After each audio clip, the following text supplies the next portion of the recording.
Okay, so we talk about parties on this podcast, Sure. right? Well, I have been a big partier for some of my life. Shocked. Can you tell? No. Do I give that vibe? Yeah. Yeah, do I? Yeah. It's like I should look 30, but I sort of look 38 It's because more I've the just fact been that the raving. nostrils just follow you around the room like the Mona Lisa's eyes. Oh my god! Because the first time we met, we got really drunk. Yeah. Yeah. Absolutely. But do you love a party? Like, are you a sociable person? I am a really sociable You are. person, and I have to get myself in the mood. Otherwise, I have a lot of anxiety at parties. Because I had such a bad time at high school. I remember once being at high school watching people dancing at like a party, and I was like, oh, how do I do that? Okay, so you just step side to side, nothing to worry about here. You'll be fine, Reuben.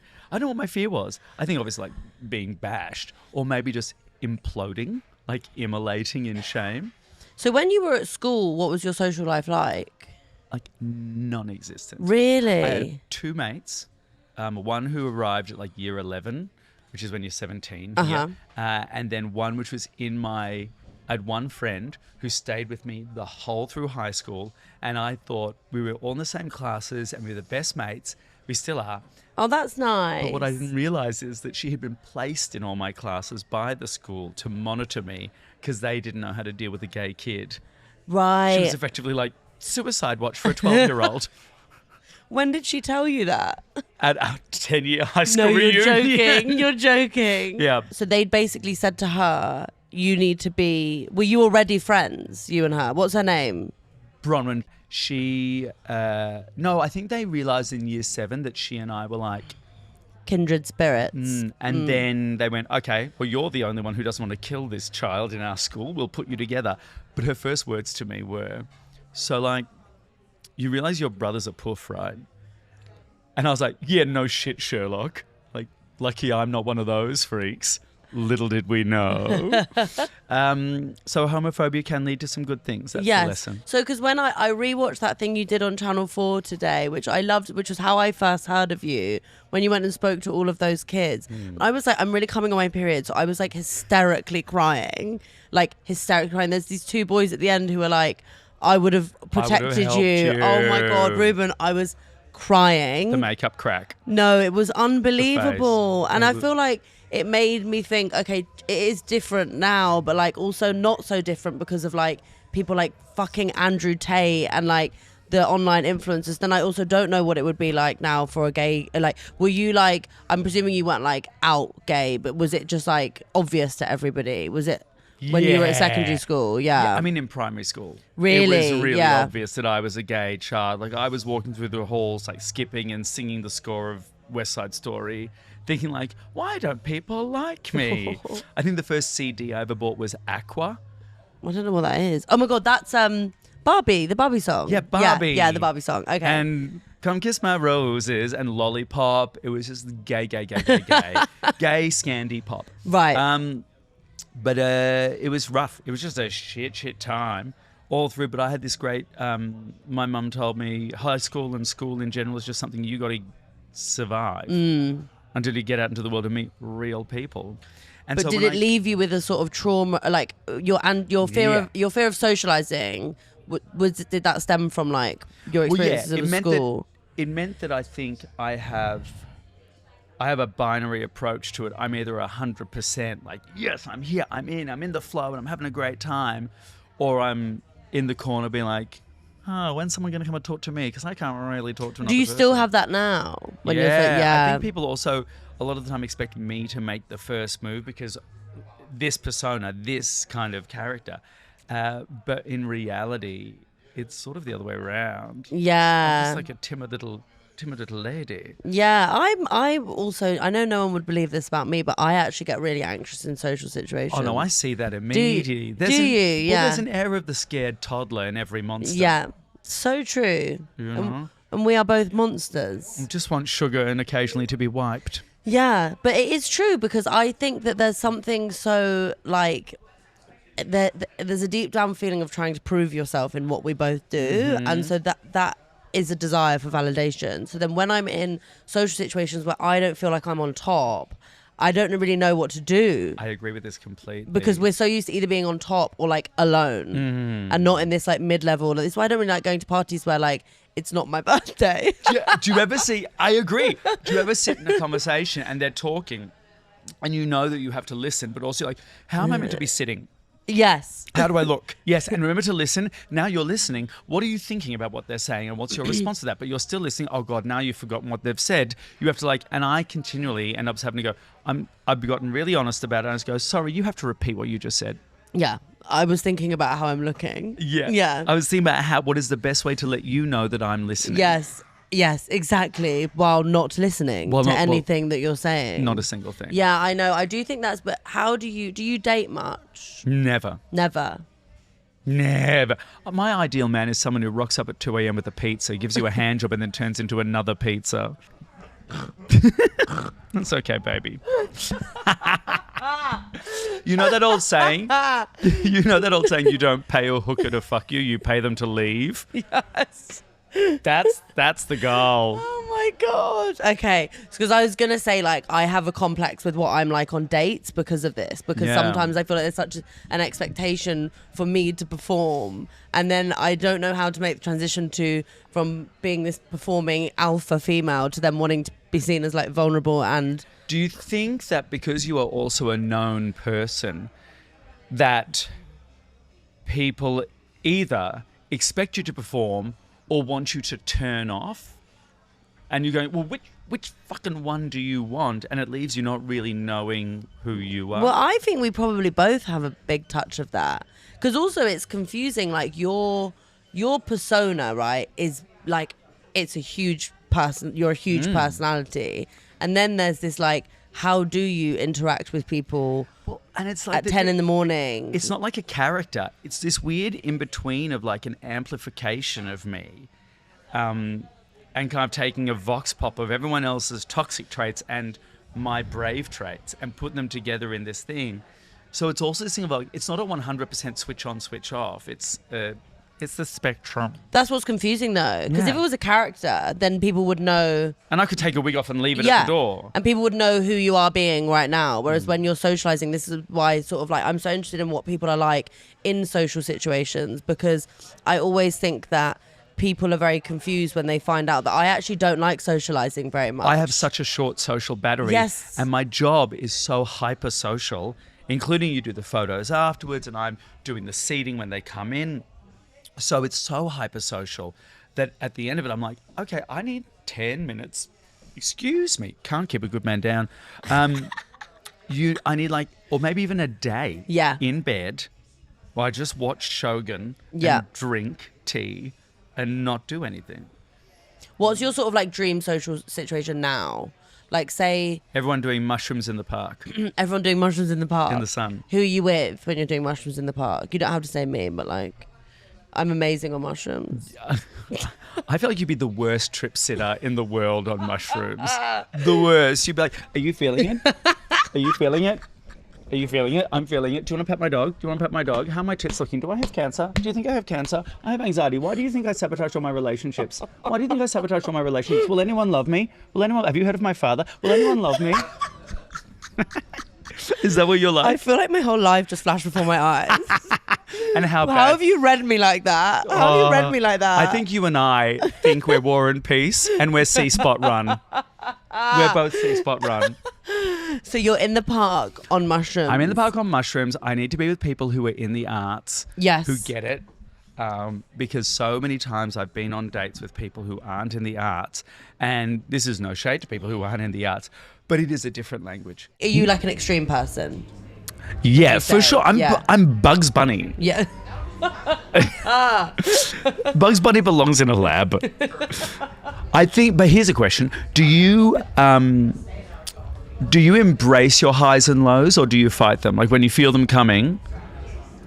It's a really, like, so when I am low, which happens really intensely, but not as much as it used to, because I don't take as much drugs as I used to, and drugs used to really fuck my serotonin levels up. You're so brave. I'm so brave. Thank you so much. Thank you. It's a pleasure.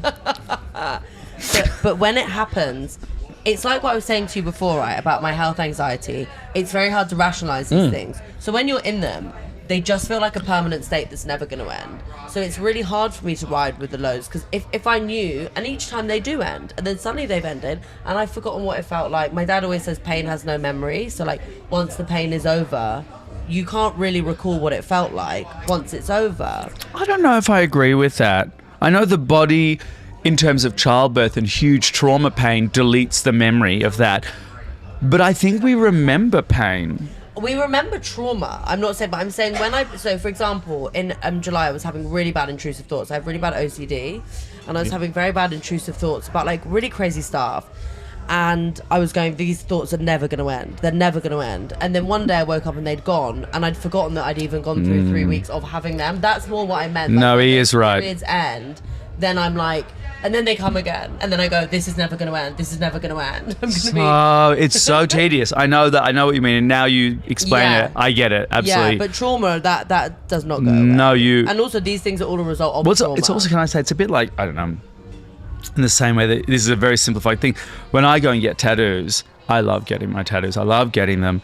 I love being able to like surrender to this fucking pain.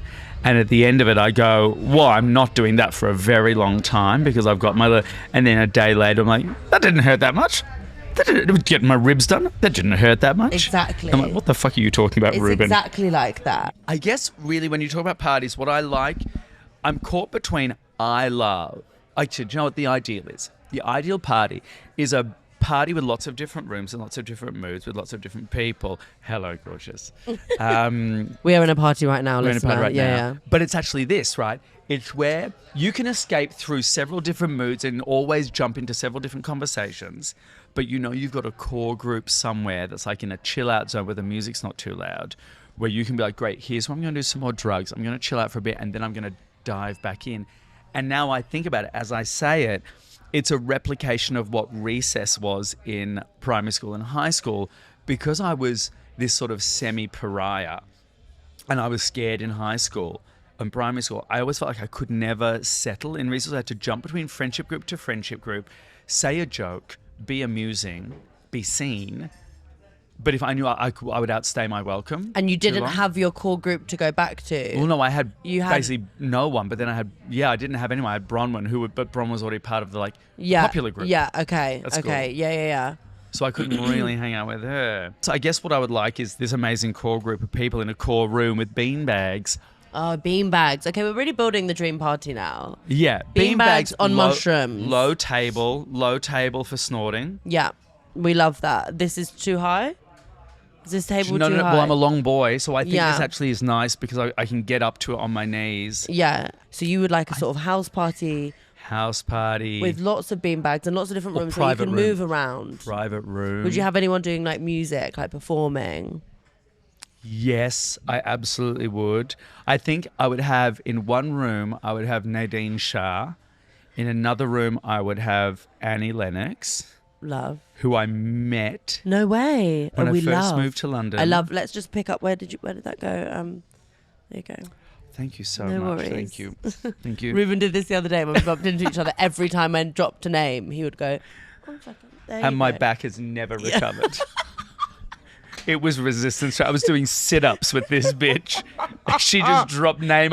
Eventually, I think she was doing it on purpose because she thinks I need to be thinner. Yeah. She was like, bend. No, I just thought you looked a bit stiff. I thought you needed to stretch a bit. You'd just come off stage. I was like, let me just get you bending down on the floor as much as possible. Do you know what? Also, another person in that room doing music, Moses Sumney. I fancy him so much. The world's most beautiful, shrieking old woman. Ridiculous. Tell me about Annie Lennox, please. So I moved to London 12 years ago, and I was working as a private bartender and butler. And one of my jobs was... can you say? I worked as a butler in Selfridges. I worked as a butler in the members' clubs. I worked as a private butler in people's houses. Shut up. And it was nuts. One time I was working for like 3 weeks in this woman's house. She's a photographer and a jeweler. And I cannot remember her name. You'll probably know her. And the house was dream house. Like just incredibly modern and very... over-designed, like designed. And I worked for 3 weeks in her house, serving her food, working with her cook and doing all this stuff. She came to a show of mine by complete chance did not clock that it was me in the makeup. I was like, I'm obsessed with you. I must photograph you. I must photograph you. And I'm just looking and being like, Did you reveal? no. Really? I just went, okay, whenever you want. Was she a nice person to work for? She was okay. Okay. She was okay. That's crazy you didn't say. I didn't say, but also she never called me back. She never like responded to like, she was drunk and obsessed and like not fangirl, but she was just drunk. So and was having a she good time. having lots of like dinner parties? Yeah, she just had people over all the time. This is all I want from And my then it was life. like the kids would go upstairs and then they'd bring out the weed. And then she would look at me like, it's fine. I'm like, oh, bitch, I don't care. I'm stealing your silverware. Like, you can smoke weed, girl. I've got your salt and pepper shakers. So I was working in Selfridges, setting up this bar for this event thing, whatever. And I'm setting up the bar. It's a sound guy who's setting up, and there's a stage, and it's just got a mic and a guitar on it, right? And as I'm setting up, I just hear some rustling behind, a cough at the mic, and I just hear na-dee-da-da-da-da. She was actually She was actually testing the mic with that. And I just like walked out. I was like, I know this sound. I tried. It's Annie fucking Lennox. And it became apparent that the gig was a charity auction where she would auction off singing a song. So you just had to call out a song and then they'd start bidding. And then whoever got the prize place would get the song. And then she was like singing along. And then she just went to the sound guy, any requests? And he didn't say anything. And she turned to me and was like, shrugged. And I was like, little bird, why? Little bird, why, please? Little bird and why. Those are the only two I want. And she's like, okay. So you got a private performance? She fucking sang them. Well, before there was a crowd? No one else just moved. And I'm just watching her being like, And then she came up to me after and went, and I thought, this is the moment. She went, where's the bathroom? And I was like, just down there, thanks. And she went, oh, lovely. And walked away. Wow. And then, and the kicker for this is, a few months later, my agency said, or maybe a year later, my agent said, hey, you've been requested for this private gig on a boat in the Thames. You have to sign an NDA. Here's all this stuff. And I'm like, okay, cool, because we would have to occasionally do that. And I get on, and then the bar's just fully stocked. There's no bar menu. And it's just like, you just got to know your shit. Fine. And do you know your shit that good? Yeah. Shut up. Yeah. Ask oh my me to God. make something, I'll make something. Right, so we're adding that to the dream house party. 100%. Okay. And as the guests start getting, I'm like, that's Ruby Wax. That's Jemima Khan. This NDA meant nothing. That's Colin.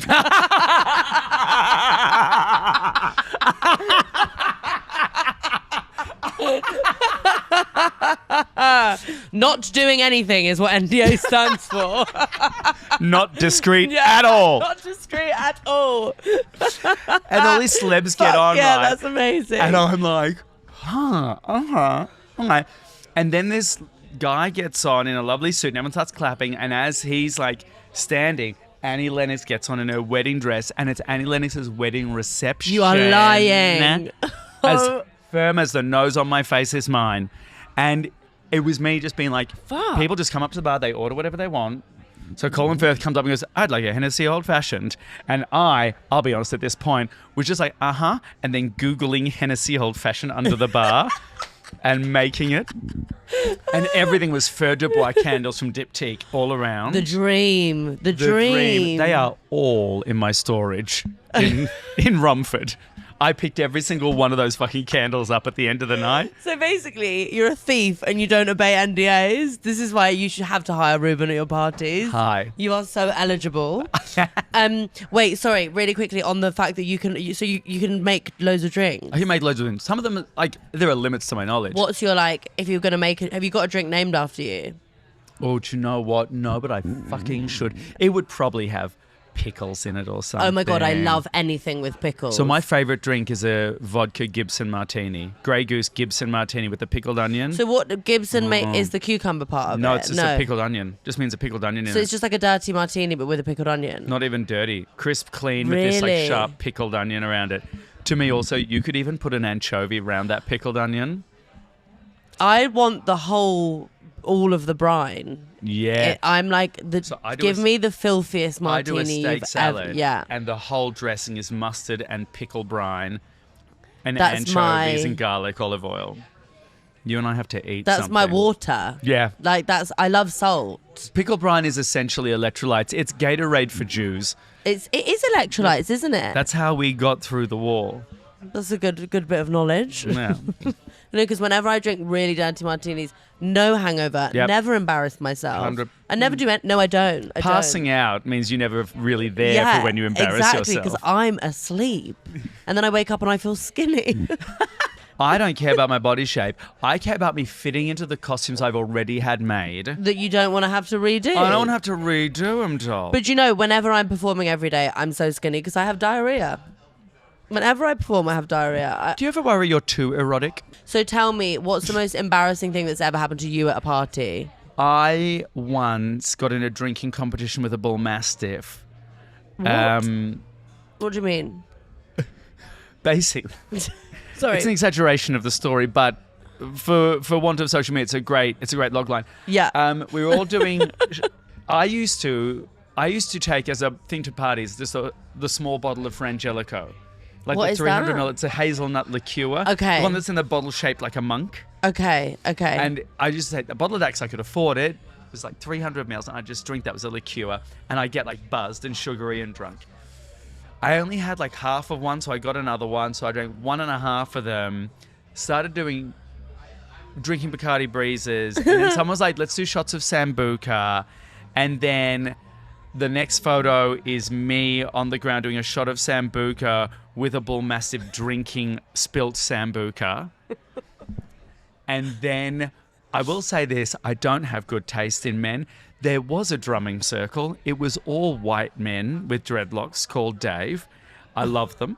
And then they all started drumming and putting me in the center and saying, "Dance, Reuben, dance, breathe and spin." And I didn't really know any dance moves, so I just span. And I span around and around and around and around until I just started like vomiting in the drum, like a Catherine wheel. I think they were pranking you. I don't think it was a safe place. No, they were pranking you. And what ended up happening was I would go to the bathroom and try and like brush my teeth, and then I'd vomit again because of the toothpaste, and then I'd brush my teeth again with someone else's toothbrush, and then I'd vomit again, and then I'd brush my teeth. The whole thing of toothpaste goes because I can't keep anything down. Just more Sambuca and hazelnut liqueur. And there is to this day someone took a video of the bedroom where we're all sitting and hanging out, but I didn't know that it was a video. I thought it was a photo. So I am just sitting there like this, but like slowly collapsing over a period of 3 minutes. 3 minutes. And no one is acknowledging me. No one is acknowledging me. These are my friends. No one is helping. I wouldn't even say that's embarrassing. I just say it's That's true. you at a party. It's me at a yeah, party. it's you at a party. I remember I once came to a festival and I'd had a big night, and I came to a festival and I was with all of my best friends, and I was like, wow, I was like, because I came to and I thought, nothing happened. I was like really sober last night, and I was like, wow, I was really sober last night. And they were like, are you actually joking? You got us kicked out of like all the tents in the festival, and it's a festival that's quite like a hard task to do. Yeah. We How were do you get kicked out of a tent? because I was just screaming at people and telling them to like get out of my way. I think I get very like self-important when I'm fucked. I'm shocked. No, Just when you're fucked?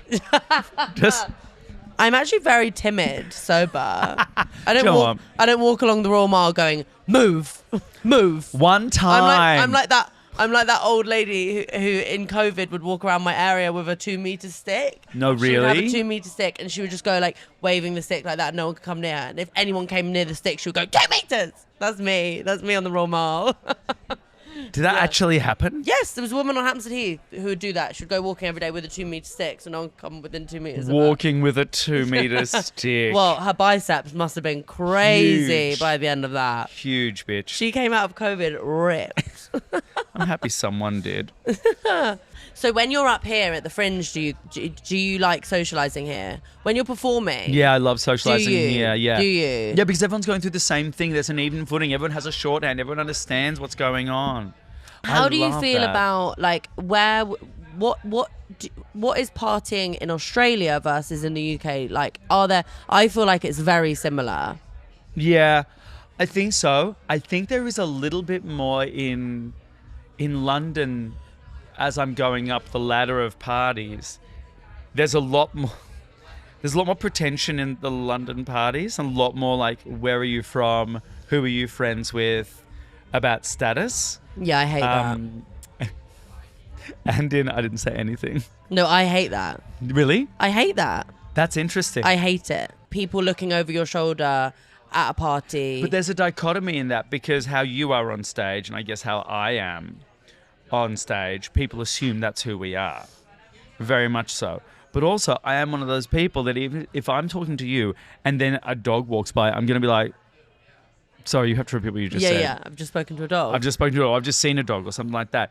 I think it's very nice here also that because there's so many people here, I can go, you, boom, boom, boom. I can function like that. But for me, the parties in London sometimes get a bit pretentious. So you're doing the Kaye Hole at Clapham Grand in September. Did you say 28th? Yeah, the 28th of September. 28th. And then when are you doing Soho Theatre with Live and Intimidating? Oh, we're coming back to the Soho Theatre, 10th to the 21st of September. Great. So midnight on the final night is That's a good my old birth. run. I know, it's That's a good old run. It's lovely. And we're in my That's gonna favourite be room great. there. We're downstairs, which has a really nice grungy atmosphere. Love that room. It's just really tight and seedy and lovely. Yeah, I love it there. You're going to be great. I can't wait. Okay, well, everybody has to go and see you. My friends came to see you on Sunday, and I was in my show, and then I came out, and they'd all gone to see you, and I was really pissed off because I wanted to see you, so I was annoyed. And then also, I did that really cunty thing where, like, I got to them, and they were like, "Oh, we just went to see Reuben." I was like, "Yeah, Reuben's actually a really good friend of mine." Like, this is so me. I was like, yes, actually, Reuben and I are really close. And then you came over and I had to make it so apparently clear that we were really good friends because they were all going on about you like they were your best friends. Yeah, you hinged onto me like a remora. Take a picture of us. Take a picture of us. Here we are. And we then look here like I am being like, I conjoined. don't care about status. No, not me. No. We're just I'm twins. Just about vibes. Joined at the trauma.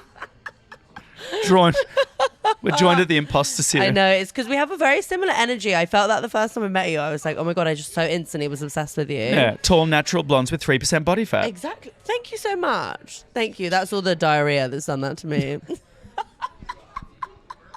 These are my pre-show poos. I love a pre-show poo. I love a Do you know what I have pre-show poo. now? I'll tell you this. This just changed my life. Is a travel bidet. What? A travel travel bidet. with the bidet? I travel with a bidet. It's a little squeezy bottle with a hooked spout, right? Oh my and God, I travel with that's it. genius. Because I take a lot of pre-show poos. Same. Because and it's the performers do. Performers. It's your nervous system. But the wiping is just not great. No. So I do and also you want to be sure that you're really clean before you go out on stage. because also in the Kaye Hole I'm not wearing a lot. People see things. Yeah. And I have a certain status to uphold in the showbiz community. Yeah. It's not the skid markers at the Kaye Hole. That's I don't want sprinkles on mine. not Skid Row. So I use a travel bidet. And that way That's I'm just doing a clever. pat at the Okay, end. well, we'll try and get a sponsorship for this Oh, episode yes. from the Travel Bidet I Company. would love a travel bidet. You should try and get a sponsorship from them. Can you imagine a personalised one? You should try and get a sponsorship. The Reuben Kaye bidet. Yeah. The Reuben Kaye bidet. Reuben Kaye bidet. That's what you should call your cocktail that you invent. The Reuben Kaye bidet. And it will be Done. like a take on the pickled vodka, Gibson. Is that what it was? Gibson martini. Like and then you added something else with the pickled like onion. an anchovy. An wrapped around anchovy. it. That's the Reuben Kaye bidet. That's it. That's it. Because it's sharp and clean. I think we should invent that as a drink. Well, should we and try then it? And then I think we should have it at some point this week. Okay, because great. It sounds like an incredible drink. Actually, do you know what? It's my I have dream some great drink. anchovies at home. It's my dream drink. Yeah, we need to go and find somewhere we can get a martini and we'll just add some anchovies in. Can you imagine the absolute stare we'll get from a bartender? We go, sorry, and we crack open a can of anchovies and wrap it around a pickled onion and dump it in his drink. No, but I will say, on a little cocktail stick, an That's the anchovy, a best. pickled onion, and an olive on a cocktail stick in a martini. I'm salivating. Mm-hmm. My vagina's salivating. We didn't know we could produce that much No. moisture. This late, this far into the fringe. I know. I love that. We've just invented your drink. Okay, well, you have been an incredible guest, and I love you so much. It's a pleasure. Thank you for You are having the me best. on. I love you. And everybody go and see Reuben. Well, I'll say that on the outro, but everybody go and see Reuben. 10th till the 21st of September at the Soho at Theatre. Soho Theatre, and then the 28th of September at Clapham Ground, which I will be at 100% in my box, the Grace Campbell box. It is such a joy and a pleasure. Thank you. I love you. I love you. Thank you so much.